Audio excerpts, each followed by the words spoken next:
10 scientists came together and built the toughest box in the world. They put a document inside, one that held the truth about history along with a transparent key. Then they set a timer. The box would open on its own in exactly 200 years. After the apocalypse, every survivor moved underground into a city beneath the surface. There were enough supplies down here to last 200 years. The scientists had calculated that by then, the Earth would probably recover. That box was the key to guiding survivors back to the surface and keeping the human race going. The box was passed down from one mayor to the next, generation after generation. Then, 153 years in, the mayor at the time dropped dead out of nowhere. The box ended up lost among ordinary people, and the truth got buried with it. 200 years came and went. The box opened right on schedule. But by then, nobody had a clue what it was for. All of us were born underground. We had no idea humans ever lived on the surface. After 200 years of wear and tear, the city was falling apart. Food was running low. Blackouts were happening more and more. My name is Dune. I always wanted to work in the core of the city, maintaining the generator. But we don't get to pick our jobs down here. Everything is assigned by random draw. Before it started, everyone was silently praying they'd get what they wanted. I ended up with messenger. No way I was doing that boring job for the rest of my life.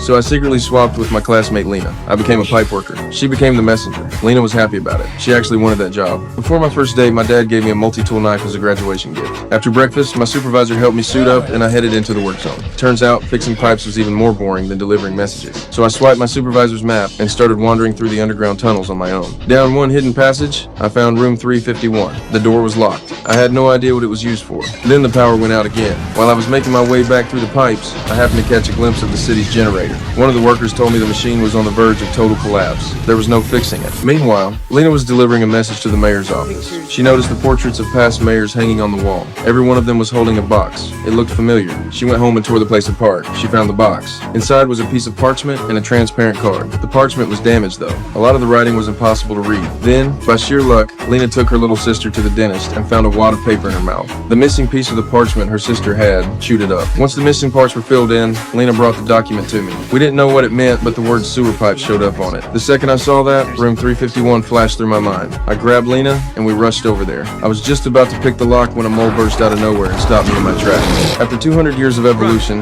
a lot of creatures on Earth had mutated. Some had grown dozens of times their original size. We scrambled through the pipes and ducked into a storage room nearby.